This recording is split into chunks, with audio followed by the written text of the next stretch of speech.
minha face e se converter dos seus maus caminhos, então eu ouvirei dos céus e perdoarei os seus pecados e sararei a sua terra.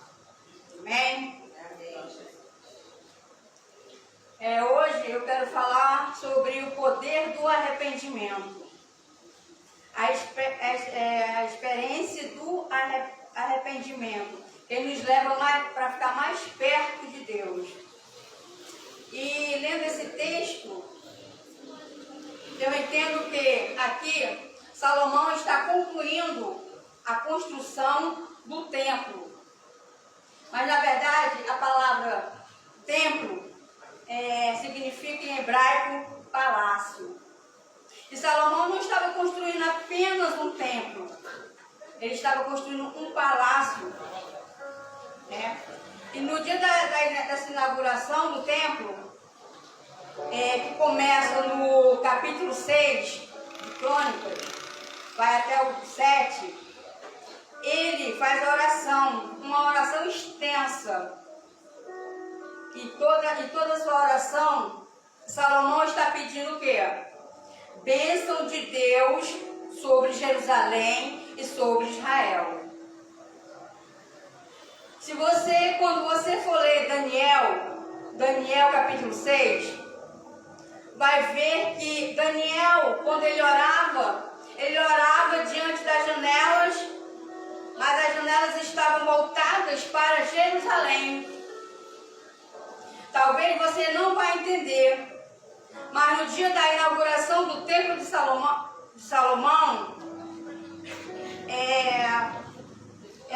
ele orava assim: Senhor, se teu povo pecar e eles orarem a ti, desde a terra para onde o Senhor os levar, com as portas voltadas para esta casa, ouve desde os céus e perdoa-as. Por isso que Daniel, quando ele orava diante das janelas voltadas para Jerusalém. E essa oração que Salomão fazia ecoou até Daniel. Então, aquele lugar, Salomão queria que aquele lugar se tornasse uma casa de bênção, lugar de provisão, lugar de manifestação do Deus Altíssimo. Que a presença do Senhor ficasse ali. Ao longo do texto, Salomão pede ao Senhor a bênção sobre Israel. E quando ele termina de orar, o Senhor então se manifesta e começa a falar, a dialogar com Salomão. Porque oração não é monólogo, oração é diálogo, você e Deus.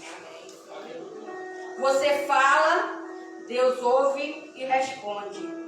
E quando Deus responde a Salomão, ele diz: se o meu povo, que se chamam pelo meu nome, se humilhar e orar e buscar minha face e se converter dos seus maus caminhos, então eu ouvirei dos céus, perdoarei os seus pecados e sararei a sua terra.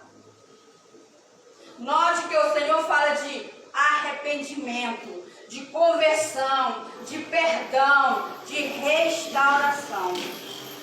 Nesse texto, o Senhor faz a Salomão uma promessa, que condicionado a uma postura. Mas que postura? A postura que o Senhor quer do seu povo, aqui no texto, é uma postura de arrependimento.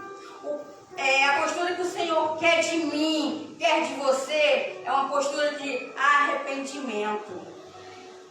Um arrependimento com conversão.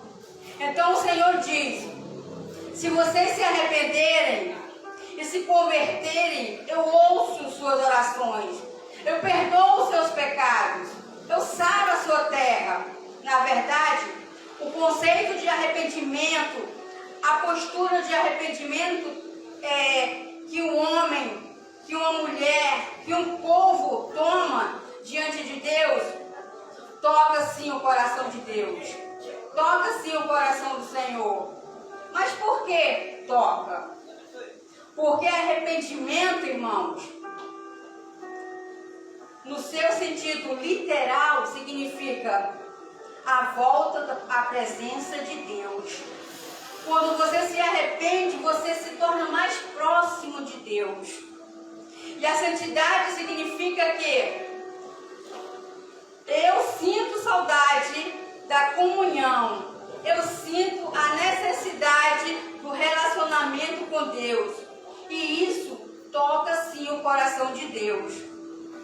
No Antigo Testamento era tão forte a ideia do povo de Deus se arrepender, que os profetas tinham uma missão a fazer. Era de levar.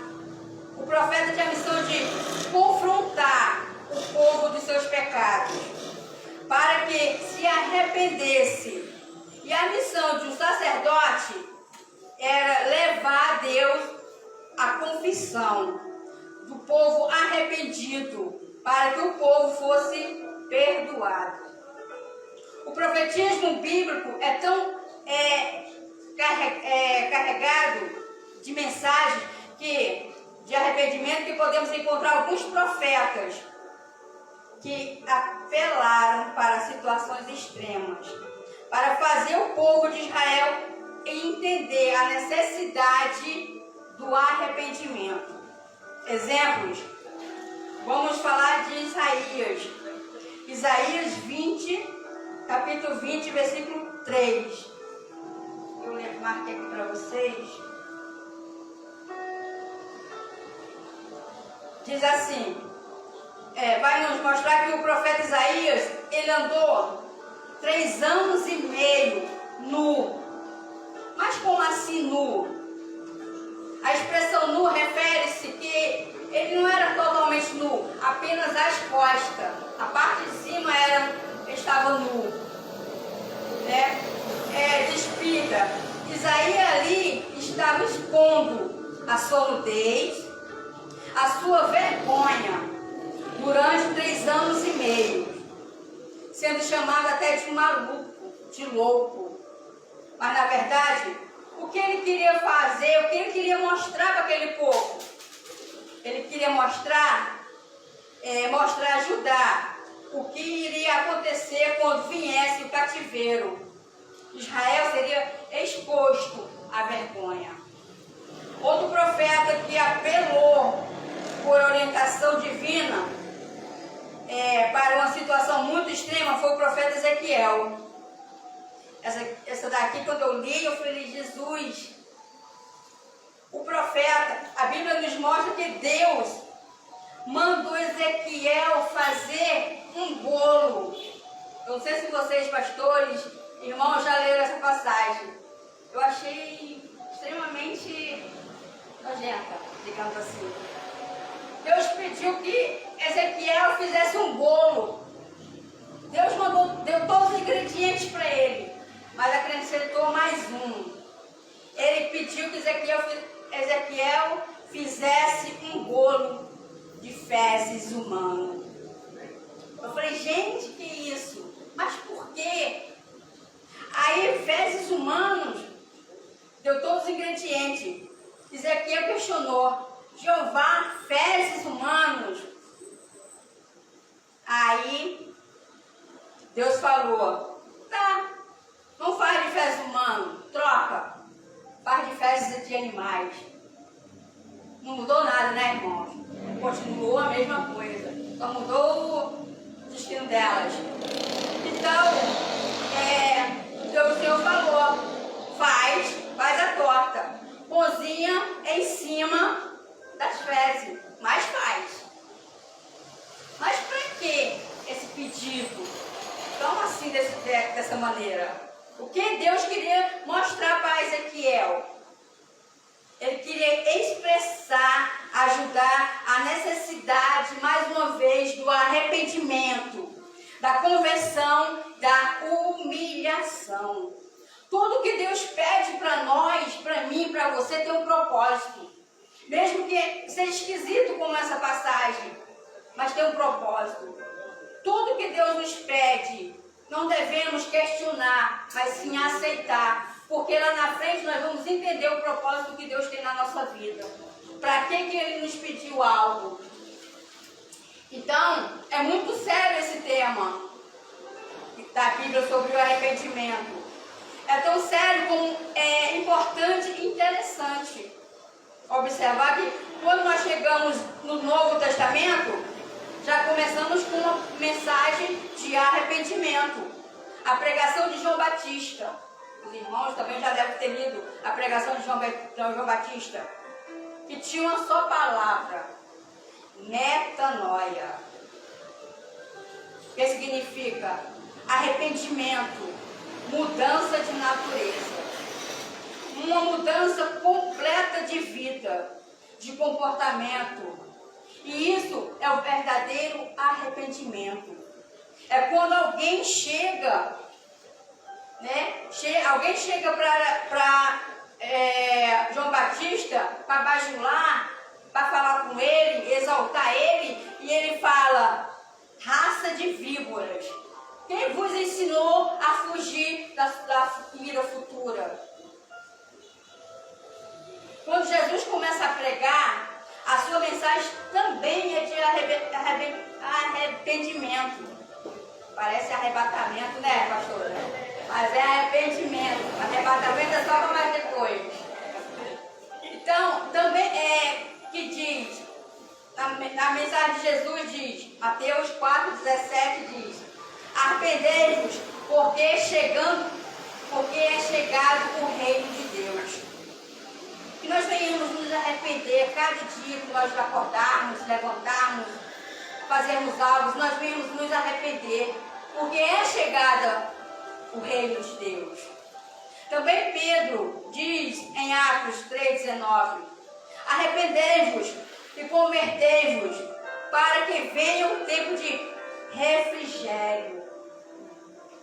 Vou repetir novamente: arrependei-vos, convertei-vos, para que venha o tempo de refrigério. Muitas pessoas, mesmo na igreja, precisam se converter. Muitas pessoas acham que voltam na igreja, pronto, acabou. Não. Muitas têm que se converter e se arrepender do que faz. A palavra refrigério quer dizer restauração. Toda restauração que Deus vai operar em nossa vida, na minha vida e na sua vida, é acompanhada pelo arrependimento. Não há restauração sem um arrependimento, que requer um posicionamento. Uma coisa vem puxando a outra. Restauração pede um arrependimento que precisa de um posicionamento. Arrependimento é sentimento, mentalismo. É Deus, não há restauração sem um arrependimento, que requer um posicionamento. Arrependimento sem posicionamento é sentimentalismo. E Deus não é sentimentalista. Então, quando eu me arrependo, eu entendo que eu devo me posicionar. Eu me arrependi de algo, então eu tenho que me posicionar. Porque arrependimento é mudança, transformação, operação de Deus dentro de mim, dentro de você, na sua vida. Fazendo com que a nossa rota seja redirecionada. Deus faz tanta questão em nossa experiência de arrependimento que a Bíblia diz: Ele nos deu o Espírito Santo, que opera em mim e você. Segundo Deus, a tristeza gera arrependimento.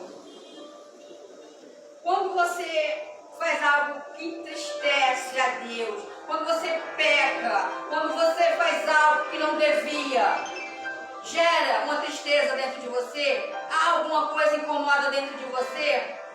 E isso é o Espírito Santo trabalhando na sua vida, lembrando, você pecou, você tem que se arrepender, arrependa.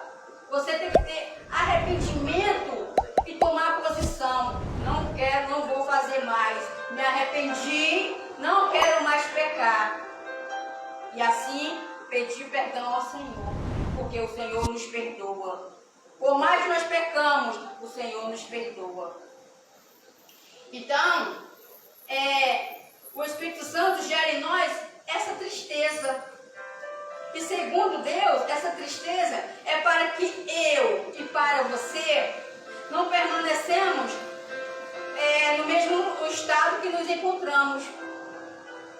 É para que eu e você saímos daquela situação. Deus não espera que você não peque. Somos pecadores, somos falhos.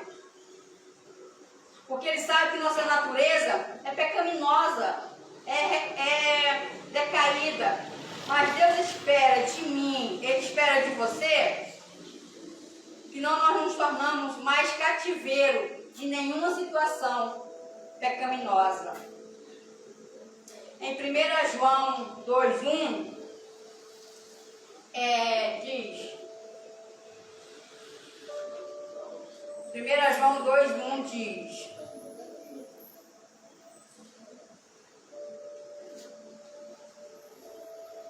Pai, meus filhinhos, estas coisas escrevo para que não pequeis. E se alguém pecar, temos um advogado para com o Pai, Jesus Cristo, o justo. Temos um advogado, Jesus Cristo. Ele é o nosso advogado. Aqui, esse advogado é aquele que intercede por mim, é aquele que intercede por você, que é o nosso Senhor Jesus Cristo.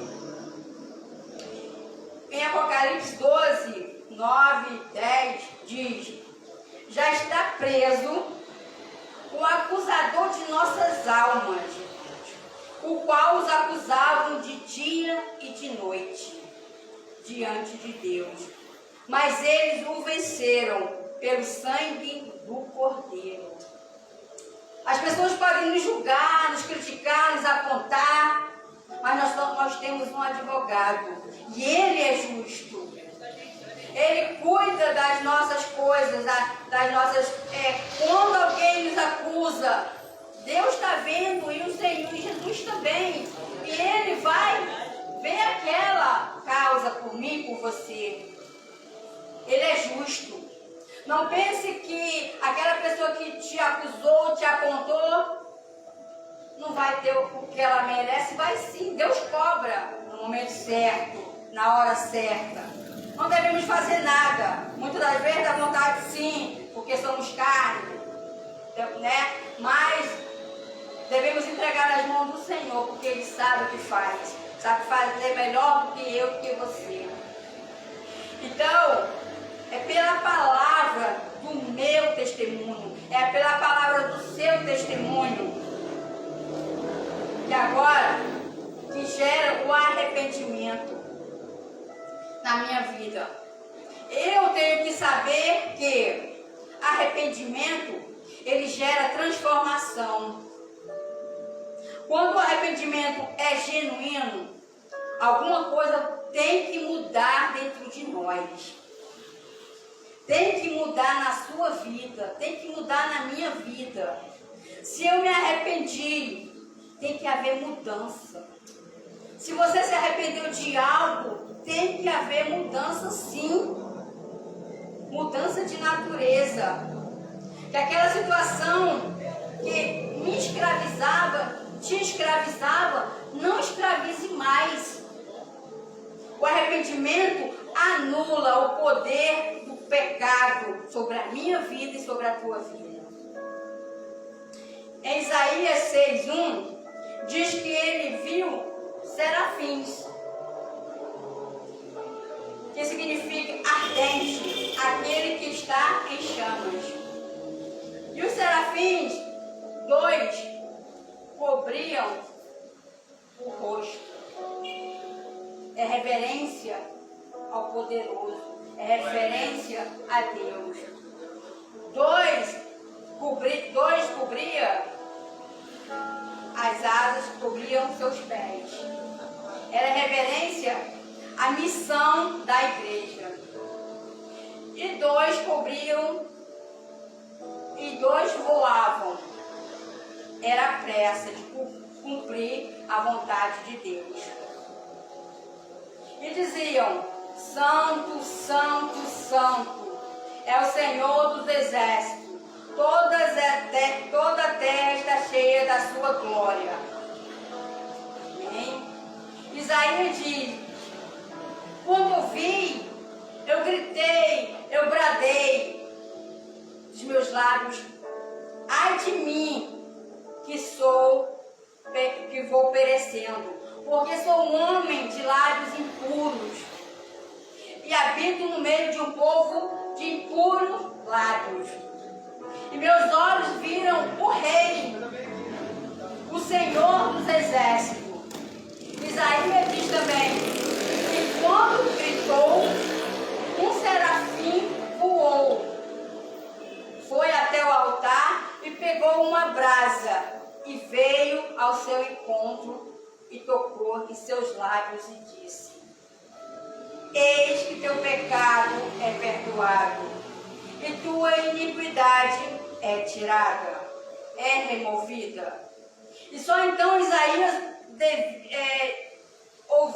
pôde ouvir Deus falando e disse: a quem ouvirei, a quem enviarei? A quem dizer por nós? A quem dizer ir por vós? Isaías responde: eis-me aqui, envia-me a mim. Isaías se achou impuro, de lábios impuros, mas o Senhor o perdoou, porque o Senhor precisava deles. Se o arrependimento não gerou ainda em sua vida uma mudança, se você fez algo que ainda não se arrependeu, ou se arrependeu e ainda não gerou uma mudança, é porque você ainda está em processo de mudança. A operação do Espírito Santo vai trabalhar, vai fazer uma nova criatura em você.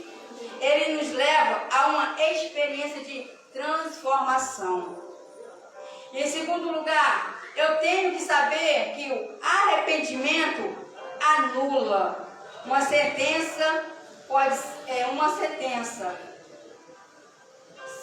olha, sobre qualquer arrependimento, anula uma sentença de morte, de destruição. O Senhor chama Jonas, vou contar a história de Jonas. O Senhor chama Jonas para ir, os irmãos já devem ter essa história de Jonas e a baleia, o peixe. O Senhor chama Jonas e manda ele ir a Nínive para profetizar contra aquele povo, porque a sua iniquidades tinha subido às suas narinas. Ele conhecia, aquela cidade de Nínive era conhecida como uma cidade de tirania, violenta, de crueldade. Por quê? Era uma cidade fria. Quando os soldados invadiam as nações, eles rasgavam os ventres das mulheres e pegavam as crianças. Eles matavam as crianças. Então era um povo, uns soldados maus. Então o Senhor queria destruir aquela cidade. Aí envia Jonas a Nínive. E o Senhor diz a Jonas: vai a Nínive e profetiza contra ela. Mas sério, Senhor, eu tenho que ir? Jonas questionou com Deus: eu tenho que ir? Eles estão vindo destruir a minha nação. Não vou pregar, não vou. Eu vou pedir que eles se arrependam, se convertam e o Senhor os salve. Não vou não. Eu quero que o Senhor os mate. Esse era o pensamento de Jonas. analisando a postura de Jonas, quando leio, ele tinha total razão em fugir. Ele estava se colocando ali como um herói. Mas por que como herói?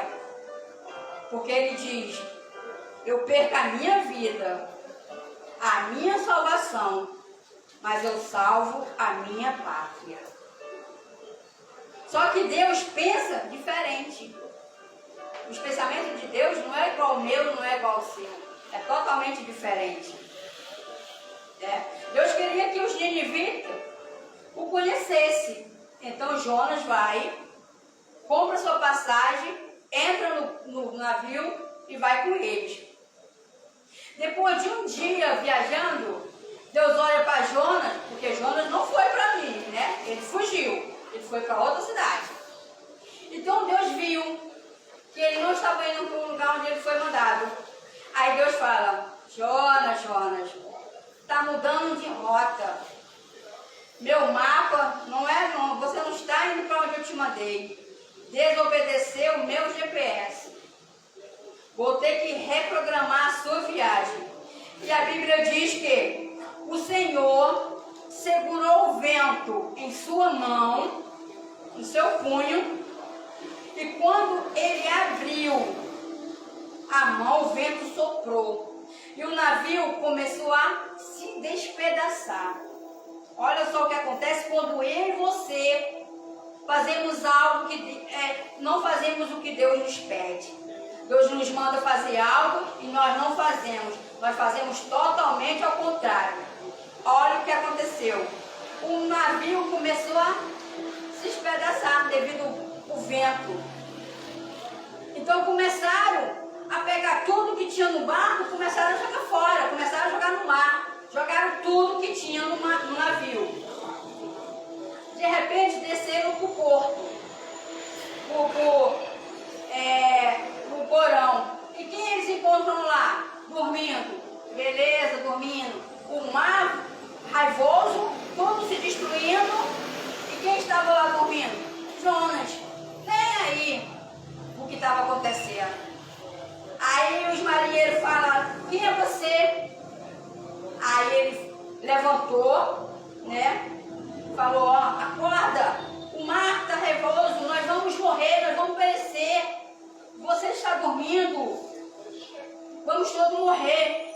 Aí eles pegam Jonas, levam para o seu comandante, e lá o comandante pergunta: quem é você? De onde vens? Para onde vais? E quem é o teu Deus? Quem é o seu Deus? O meu é o Senhor Jeová e o seu.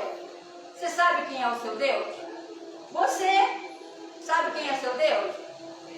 Eu sei quem é o meu. Então, ele responde: vocês só vão ser salvos enquanto eu estiver aqui dentro desse barco, vocês não vão ser salvos.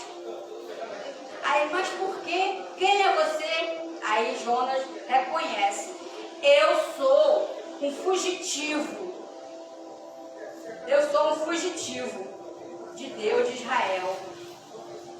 Incrível, porque quando Jonas fala isso, mesmo ele distante de Deus, fazendo fora da vontade de Deus, ele ganhou todos os que estavam no barco, porque construíram ali mesmo, lá, um altar e fizeram sacrifício ao Senhor. Reconheceram o Deus de Jonas. Então jogaram Jonas no rio, no mar, e de repente apareceu um belo hotel 5 estrelas, com uma belíssima suíte. O que apareceu, irmãos? Peixe. Esse belo hotel 5 estrelas, com uma bela suíte para Jonas, era peixe. E ele foi hospedado no fundo do mar. E lá Jonas orou. Não tinha mais o que fazer. Estava ali no peixe. Começou a orar. E qual foi a oração que ele fez? Das profundezas do inferno eu te clamo, ó Deus. Se arrependeu. Se arrependeu por não ter ido fazer o que Deus mandou. Aí Deus, então o Senhor ordena que o peixe vá 3 dias de Nínive e lá jogue Jonas para fora. Jonas é o único pregador na Bíblia que prega, que torce para um povo não se arrepender, para não se converter. E quando ele termina de pregar, ele sobe ao monte. Ele falou lá, Deus pregou para aquele povo, para que se arrependesse. Então, na esperança, ele tinha esperança que não acontecesse nada, porque ele queria que Deus matasse aquele povo. Aí ele sobe o monte, lá de cima ele fica só esperando Deus destruir. E daqui a pouco Deus destrói. Só que Deus não destruiu. O que aconteceu foi que tudo aquilo chegou aos ouvidos do rei. E o que o rei faz? O rei faz todo mundo jejuar por 3 dias. Ninguém comia, ninguém bebia, nem homem, nem mulheres, nem animais. Ficaram tudo de jejum. Um jejum absoluto, geral. E a Bíblia diz que no 3º dia, Deus recebeu aquele jejum e desistiu de destruir Nínive. Deus desistiu de destruir aquela cidade. Olha o poder que tem o jejum. Quando jejuamos, nos fortalecemos. O Senhor recebe o nosso jejum e Ele opera na nossa vida. O arrependimento muda a sentença. Eu não sei qual é a sentença da sua vida que opera sobre você, mas creia que quando você demonstrar o verdadeiro arrependimento de coração por algo que você fez, alguma coisa vai mudar na sua vida. Mudanças vão acontecer, maldições vão ser quebradas, sentenças vão ser anuladas. Há um milagre nesta noite sendo operado na sua vida através do seu arrependimento. Basta você requerer o arrependimento, mas de coração, do fundo do seu coração, busquemos o arrependimento.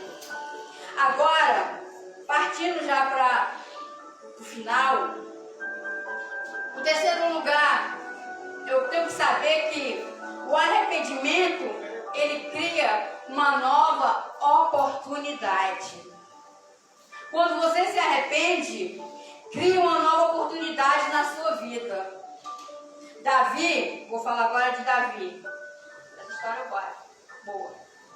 Davi tinha 44 anos. Agora ele é rei de Israel, sobre as 12 tribos. Está tendo uma guerra. Só que Davi, ele não foi. Davi ficou em casa. Davi ficou em casa descansando. E é um perigo quando você não se envolve com a igreja. É um perigo quando você não se envolve com os desafios da igreja. Davi ficou em casa. E a Bíblia diz que naquele dia, Davi acordou tarde. Sua fortaleza ficava no alto da cidade. E Davi, da sua fortaleza, ele deu uma olhada para Jerusalém. Em algum lugar de Jerusalém, Davi avistou uma mulher bela, se banhando, se purificando. A expressão aqui indica que ela havia concluído o seu ciclo menstrual. Não era apenas um ritual, era um processo de purificação. E quando Davi vê aquela mulher, ele gostou da visão que viu e pergunta: quem seria aquela mulher? Davi gostou do que viu. E um dos seus servos fala: é Betseba, esposa de Urias, um dos seus 36 maiores valentes. Davi então mandou buscar Betseba, e ali ele deita com ela, e ela engravida. Aí começa a história de Davi. Quando Davi soube que Betseba estava grávida, ele fez de tudo, né, para ninguém desconfiar que ele era o pai. E o que ele faz? Ele manda buscar Urias na guerra. E Urias vem, e Davi fala: ó, vai descansar, vai para casa, deita com tua esposa, estava na guerra, merece um descanso. Aí Urias vira para o rei, vira para Davi e fala: como posso me deitar com minha esposa quando os soldados de Israel estão em guerra? Urias não entendeu nada. Veja a lealdade de Urias com o rei. Davi então resolve fazer outra estratégia. Resolve embebedar Urias. Do vinho, Urias fica bêbado. Chama o servo. Leva ele, faz com que assim ele vai deitar com sua esposa. O servo leva Urias. E quando amanhece, Davi fala: e aí, cadê Urias? O servo fala: Urias está lá, deitado, mas não dentro de casa, na calçada. Ele dormiu fora de casa. A estratégia de Davi também não deu certo.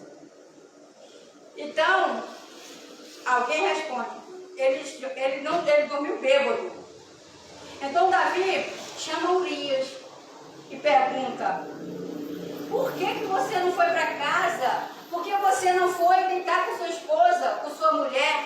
E mais uma vez Urias responde a Davi: a arca de Deus está em arraial de guerra.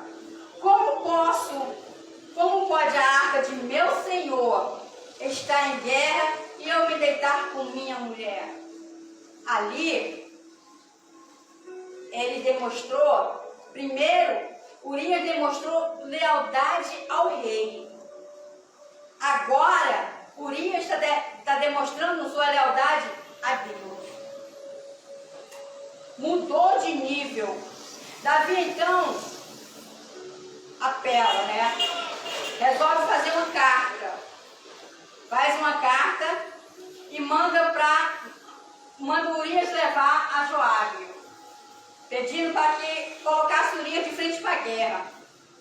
A única solução agora era matar Urias, já que não conseguiu deitar com a sua esposa, então ela tinha que matar Urias. Então, Urias leva a carta. Urias leva a sua sentença de morte, sem saber, e vai para a guerra. E o que Davi queria aconteceu. Urias morre na frente da guerra.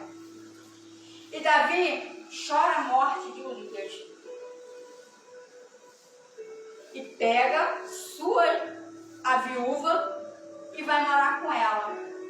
Ninguém diz nada. É nesse período que acontece tudo isso que Davi escreve o Salmo 39. Então chega o profeta no palácio, né? E fala. Segundo Samuel 12, do 1 ao 5. E o Senhor enviou Natã a Davi, e entrando ele a Davi, disse: havia na cidade dois homens, um rico e o outro pobre. O rico tinha muitíssimas ovelhas e vacas, mas o pobre não tinha coisa nenhuma, senão uma pequena cordeira que compara e criara. E ele tinha crescido com ele e com os seus filhos igualmente. Do seu bocado comia, do seu copo bebia, e dormia em seu regaço, e tinha uma como filha. E vindo ao homem rico, um viajante, deixou de tomar de suas ovelhas, das suas vacas para guisar para o viajante que vier a ele. E tomou a cordeira do homem pobre e preparou para o homem que viera a ele.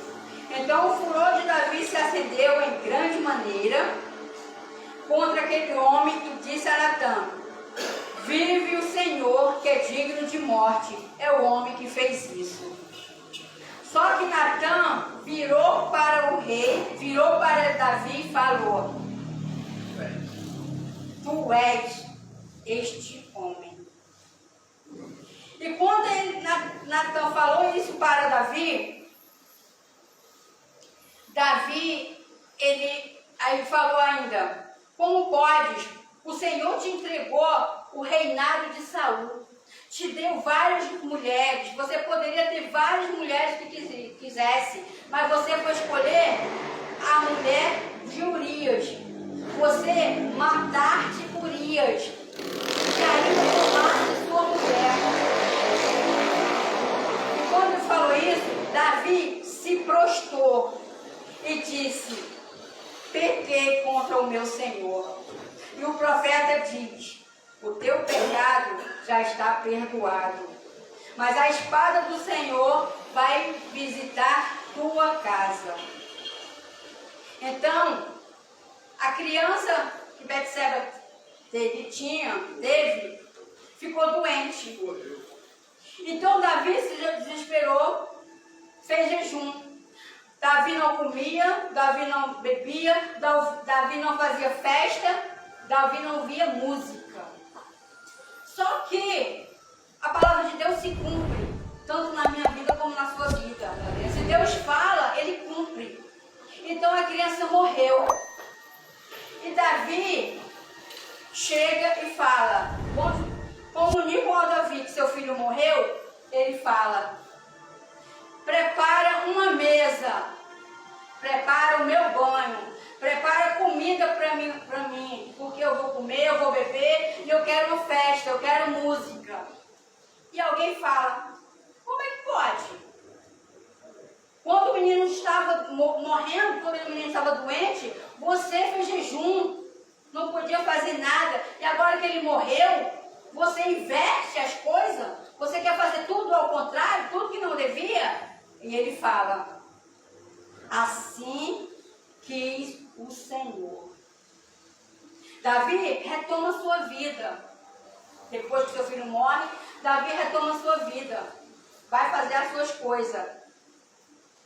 Aí vem um processo de arrependimento.